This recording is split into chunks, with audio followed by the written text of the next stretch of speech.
தமிழா YouTube channel வந்தமைக்கு நன்றி. இந்த வீடியோவில் நம்ம என்ன பார்க்க போகிறோம்னா, கருவேப்பிலையை பயன்படுத்தி கருவேப்பிலை இட்லி பொடி செய்ய போகிறோம். இந்த கருவேப்பிலையில் எண்ணற்ற பயன்கள் இருக்குது. இப்போ அந்த கருவேப்பிலை இட்லி பொடி எப்படி செய்யணுன்ட்டு நம்ம இந்த வீடியோவில் பார்க்க போகிறோம். வாங்க வீடியோக்குள்ளே போகலாம்.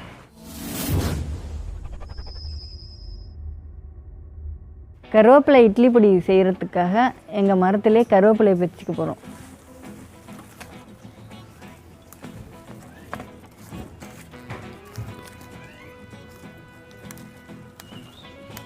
இந்த மாதிரி எனக்கா உடச்சிக்க வேணும்.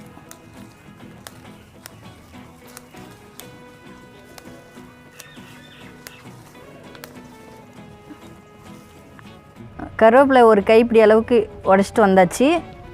இப்போ தண்ணியில் போட்டு அலசிக்கணும்.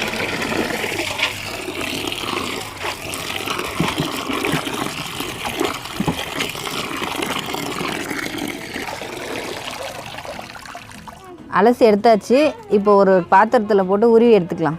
கருவேப்பிலையை அலசி எடுத்துகிட்டு வந்த பிறகு கருவேப்பிலை இந்த மாதிரி ஒரு எனக்கா உருவி இந்த மாதிரி கிளாத்தில் போட்டுக்கோங்க. கிளாத்தில் ஏன் போடுறோன்னா, இதில் ஈரம் இருக்கும். கழுவுன பிறகு உலர வைக்கிறதுக்காக இதில் போடுறோம்.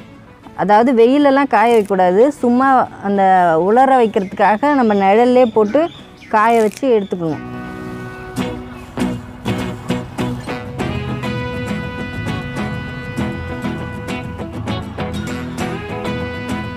கருவேப்பிலை 1/4 மணி நேரமாக உலர வச்சாச்சு. இப்போ இந்த பாத்திரத்தில் எடுத்து வச்சிட போகிறோம்.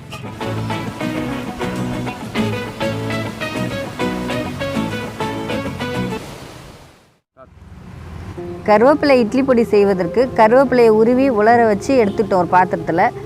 இந்த மாதிரி 2 கைப்பிடி அளவுக்கு கருவேப்பிலை இப்படி பிடிச்சி பார்த்திங்கன்னா தெரியும். கடலைப்பருப்பு 1 கப், அதே கப்பால் 1/2 கப் உளுந்து, வெள்ளை உளுந்து எடுத்துக்கோங்க. 2 ஸ்பூன் சீரகம், பெருங்காயம் 1 ஸ்பூன், மிளகு 1 ஸ்பூன், பூண்டு ஒரு 7 பல் எடுத்து வச்சுருக்கேன், 5 வரமிளகாய், தேவையான அளவு உப்பு. இந்த பொருட்கள் மட்டும் இருந்தால் போதும், கருவேப்பிலை இட்லி பொடி செய்யலாம். வாங்க அதை எப்படி செய்யலான்னு பார்க்கலாம். இப்போ அடுப்பு பற்ற வச்சாச்சு. வானலை வச்சிடலாம். வானல் சூடாயிடுச்சு. கடலைப்பருப்பு முதல்ல வறுத்துடலாம். எல்லா பொருளையும் தனித்தனியாக தான் வறுக்கணும்.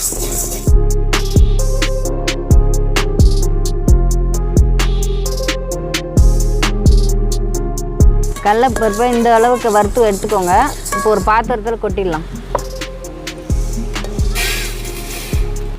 அடுத்ததான் நம்ம வெள்ளை உளுந்து சேர்த்து வறுத்துக்க போகிறோம்.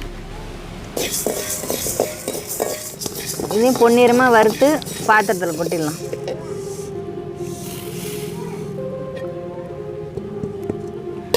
அடுத்ததாக மிளகும் சீரகமும் ஒன்றாவே வறுத்துக்க போகிறோம்.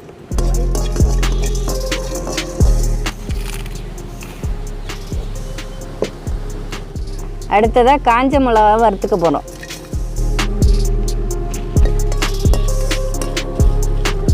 காஞ்ச மிளகா நல்லா வறுபட்டுருச்சு. இது கூட கொட்டிக்கலாம். அடுத்ததாக கருவேப்பிலையை சேர்த்து வதக்க போகிறோம்.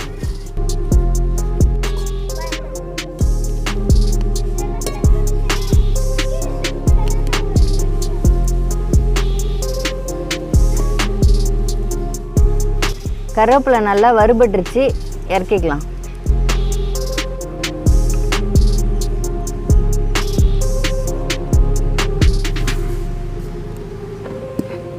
அடுத்ததாக பெருங்காயம் 1 ஸ்பூனை போட்டு வறுத்துக்க போகிறோம்.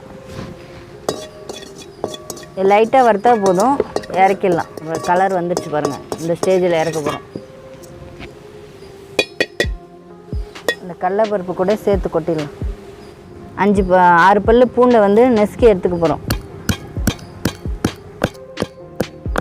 தோல் உரிக்காமல் தான் நெசுக்கணும், அப்போ தான் வாசனையாக இருக்கும் பொடிக்கு.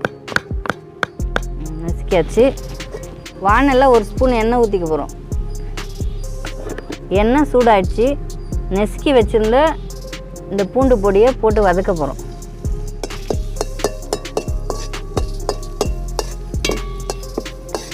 இது நல்லா முறுவலாக வறுத்துக்கணும்.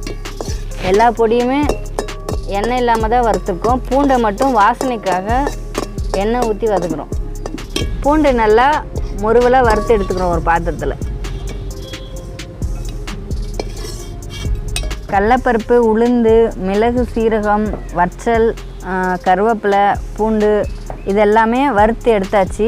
இப்போ மிக்சியில் போட்டு நம்ம அரைக்க போகிறோம். கருவேப்பிலை பொடி மிக்சியில் போட்டு அரைச்சாச்சு. இந்த மாதிரி கொஞ்சம் குறப்பாக அரைச்சி எடுத்துக்கோங்க. கருவேப்பிலை இட்லி பொடி ரெடி ஆகிடுச்சு.